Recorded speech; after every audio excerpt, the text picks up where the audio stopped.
बिस्मिल्लाहिर्रहमानिर्रहीम। मौजूद ख़वातीन हज़रात, अस्सलाम वालेकुम। ब्रेक टाइम चैनल की जानिब से पेश खिदमत है एक हॉरर स्टोरी। ये वाक़या मुझे मेरे दोस्त डॉक्टर जाहिद ने सुनाया। वो सर्दियों की सख्त तरीन सर्द रातें थीं, बाहर हवा शाएं शाएं चल रही थी और डॉक्टर जाहिद मुझे ये किस्सा सुना रहे थे। ये किस्सा उनके साथ 50 साल कबल पेश आया और इस किस्से को याद करके सुनाते हुए शायद वो दोबारा खौफज़दा थे। उनके चेहरे पर हवाइयाँ उड़ रही थीं, होंठ कांप रहे थे।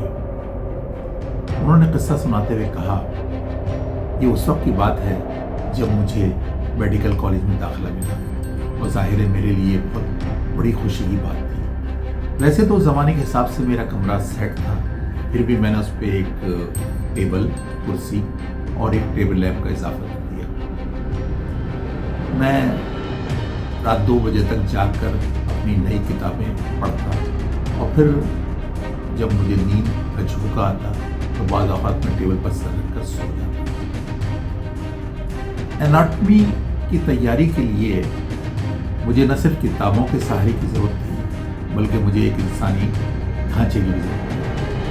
मेडिकल से ताल्लुक़ रखने वाले जानते हैं कि एनाटॉमी की तालीम इंसानी हड्डियों, मसल्स और जॉइंट्स की तालीम होती है और इसके लिए किताबों की सपोर्ट से ज़्यादा इंसानी ढांचे की ज़रूरत होती है जिसकी मदद से इल्म हासिल किया जाए। उस ज़माने में इंसानी पिंजर हासिल करना खासा दुश्वार गुजार काम होता था। बहरहाल मेरे एक जानने वाले ने एक साहब से मुझे मिलवाया और उन्होंने मुझे ढांचे का इंतजाम करके दे दिया। वो ढांचा हर वक्त मेरी टेबल के साथ खड़ा रहता था। मेडिकल की तालीम में हर वक्त इंसान को मुख्तलिफ चीज़ों से वास्ता पड़ता रहता है जिसके लिए सख्त आसाब, मजबूत दिल और नडर होना बहुत ज़रूरी है। इंसानी खून, तड़पते हुए लाशें, एक्सीडेंट के केसेस, चीखो पुकार, ज़ाहिर है इसके लिए दिल बहुत मजबूत होना चाहिए और इस मामले में मैं खासे मजबूत आसाब का मालिक हूँ। बहरहाल हम चलते हैं अपनी कहानी की तरफ। वो सर्दियों की खून को जमा देने वाली रातें थी। मैंने फरमाइश करके अम्मी से पाई का सालन बनवाया और मैं अपनी प्लेट भर कर और रोटियां लेकर अपने कमरे में आ गया। मैंने कमरे का दरवाज़ा बंद किया क्योंकि बाहर हवा भी शाएं शाएं चल रही थी और गली में कुत्तों के भौंकने की आवाज़ें आ रही थीं। मैं पाई के सालन और हड्डियों को चूसने से सर्दियों का लुत्फ़ उठा रहा था, मगर बाहर जो कुत्तों की आवाज़ें आ रही थी वो खासी वहशतनाक थी। मैं उठा और मैंने बैरूनी खिड़की भी बंद कर दी। मैं वापस आकर अपनी कुर्सी पर बैठा तो मैंने देखा जहाँ मैंने चूस कर हड्डियाँ डाली थी वहीं पे एक इंसानी उंगली, हड्डी उसकी वो पड़ी हुई है। फौरन ही मेरा जहन ढांचे की तरफ गया और मैंने ढांचे की तरफ देखा। उसके एक हाथ की उंगली गायब थी और वो वहीं पड़ी हुई थी जहाँ मैंने हड्डियाँ चूस कर डाली हुई थी। बहरहाल मैंने अपना खाना मुकम्मल किया और खाना मुकम्मल करने के बाद मैं उठा और मैंने कहा कि सोचा कि इस उंगली को दोबारा उसकी जगह पे लगा दिया।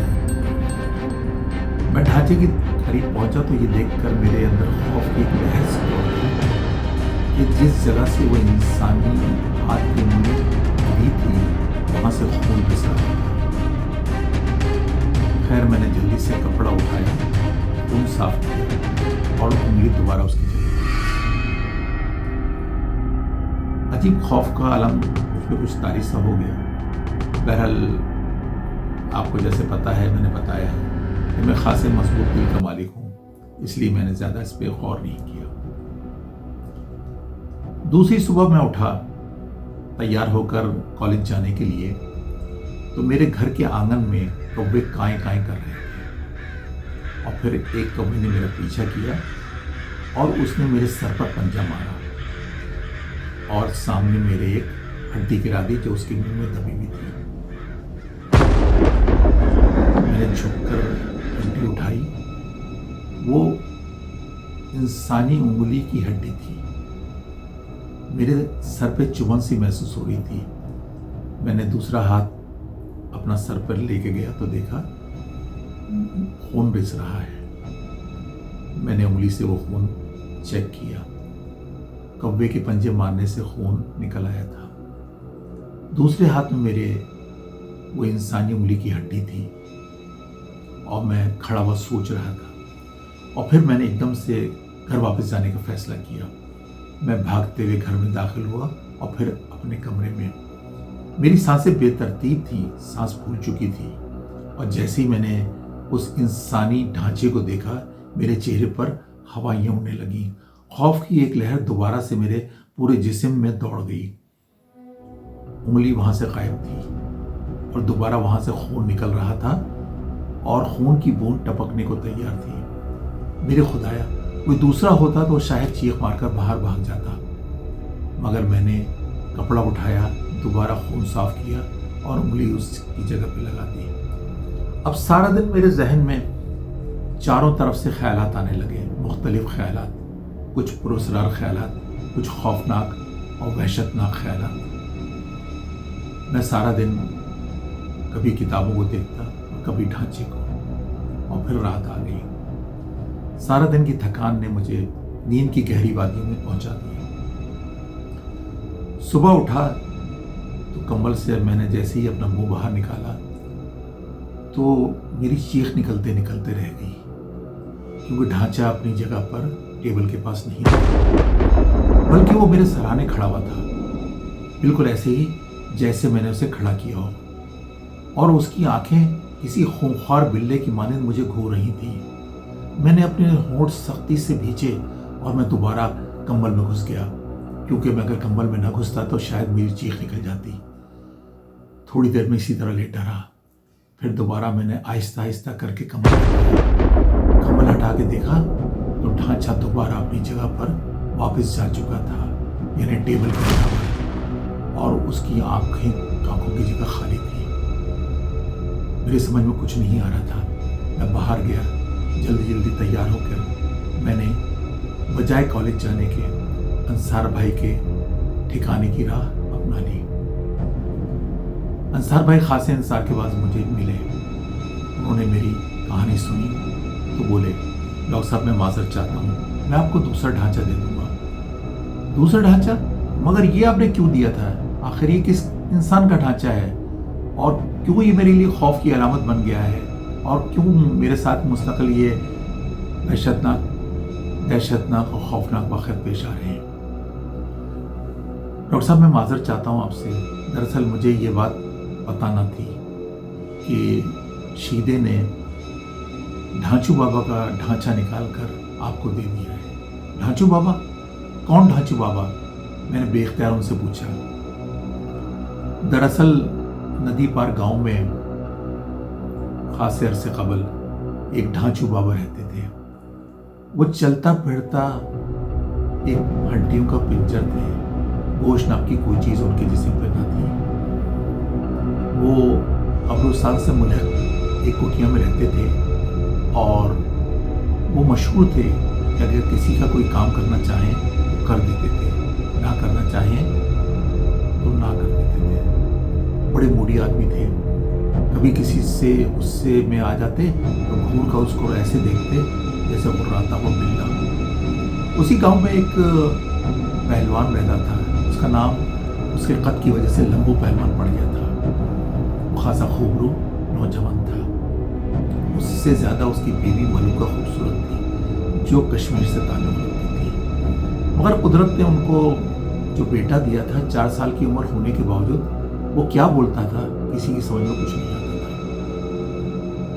उसके अल्फाज बिल्कुल टूटे फूटे होते थे। माँ बाप ने बड़ी कोशिश करी, डॉक्टर, हकीम, तावीज़, अंडे इधर उधर लेके गए, दम करवाया, सब कुछ किया, मगर लाज कोई फ़ायदा नहीं हुआ। फिर मलूका को किसी ने बताया कि ढांचू बाबा के पास जाओ, शायद वो तुम्हारा काम कर दे। मलूका उनकी कुटिया में आ गई। اور اپنا مطلب بیان کیا۔ ڈھانچو بابا نے اس کی طرف نظر دیکھا تو پورا جسم ان کا جو ہڈیوں پر مشتمل تھا ہل کر رہ گیا۔ باہر کی دنیا میں کیسی کیسی پریاں رہتی ہیں، زمانے سے ان کو علم نہیں تھا۔ ملوکا کو دیکھا تو ان کے اندر کا جوانی کا ڈھانچو جیسے باہر آنے کو تیار ہو گیا۔ انہوں نے ملوکا سے کہا کہ وہ چاند کی پہلی تاریخ کو آ جائے، اس کا کام ہو جائے گا۔ چاند کی پہلی تاریخ تھی، سرد راتیں تھیں، اندھیری رات اور شائیں شائیں کرتی ہوئی ہوا چل رہی تھی۔ بابا کی کٹیا سے متصل قبرستان سے کتوں کے بھونکنے کی آواز آ رہی تھی۔ ملوکا ان کی کٹیا میں آئی تو پراسرار ماحول تھا۔ لالٹین کی مدھم روشنی میں پورا ماحول پراسرار بنا ہوا تھا۔ بابا کے اندر کا شیطان باہر آنے کو تیار تھا، مگر انہیں کیا پتا تھا کہ ملوکا ایک پہلوان کی بیوی ہے۔ اس نے بابا کی انگلی اتنی زور سے پکڑی کہ اسے اپنی جگہ سے علیحدہ کر دیا، اور باہر چھپا ہوا جو اس کا شوہر تھا لمبو پہلوان، وہ سب کچھ دیکھ رہا تھا۔ وہ اندر آیا اور غیرت مند پہلوان نے ڈھانچو بابا کو اٹھا کے زمین پر پٹخ دیا۔ پھر دونوں میاں بیوی جہاں سے آئے تھے وہاں چلے گئے۔ دوسرے دن کا سورج تو نکلا، مگر ڈھانچو بابا اپنی کٹیا سے باہر نہ آیا۔ 2 دن بعد گورکھن نے بتایا کہ ڈھانچو بابا مر گیا ہے۔ کیسے مرا، کیوں کر مرا، کس نے مارا، کوئی پتہ نہیں۔ لمبو پہلوان نے اس کو اٹھا کر پٹخ دیا تھا۔ اس کے سر پر چوٹ آئی تھی یا اس کا سارا انجر پنجر الگ ہو گیا تھا؟ تو پھر آپ کو یہ بات کیسے پتہ چلی انصار صاحب؟ دراصل گورکھن نے خاصے عرصے کے بعد بابا کے متعلق بہت ساری پراسرار باتیں بتانا شروع کر دی۔ اسی نے یہ سارے واقعات سنائے۔ پراسرار واقعات؟ کس طرح کے پراسرار واقعات؟ دراصل ڈھانچو بابا کی کٹیا کیونکہ قبرستان سے متصل تھی، اس لیے گورکھن ساری چیزیں ان کی دیکھتا رہتا تھا۔ ان کی پراسرار سرگرمیاں، ان کی ایکٹیویٹیز سے وہ واقف تھا، اور آہستہ آہستہ اس نے بہت ساری چیزیں مجھے بھی بتائیں۔ میرے ذہن میں تمام واقعات محفوظ ہیں۔ کبھی موقع ملا ڈاکٹر صاحب تو آپ کو ضرور سناؤں گا، مگر فی الحال تو چلیے مجھے ڈھانچو بابا کا پنجر دیجیے تاکہ میں اس کو واپس اپنی جگہ پر رکھوا دوں۔ نیا پنجر میں چند دنوں کے بعد آپ کو دے دوں گا۔ میں نے دیکھا ڈاکٹر زاہد کے چہرے پر ہوائیاں اڑ رہی ہیں، سردی سے ان کے ہونٹ کانپ رہے ہیں، اگرچہ ان کے ہاتھ میں کافی کا مگ ہے۔ ابھی اس کو خاصا فاصلہ طے کر کر اپنے گھر واپس جانا ہے، کیونکہ اس کا گھر خاصا دور ہے، راستہ سنسان ہے اور راستے میں قبرستان بھی پڑتا ہے۔ بریک ٹائم چینل کو لائک کریں، شیئر کریں اور سبسکرائب کریں۔ Thank you.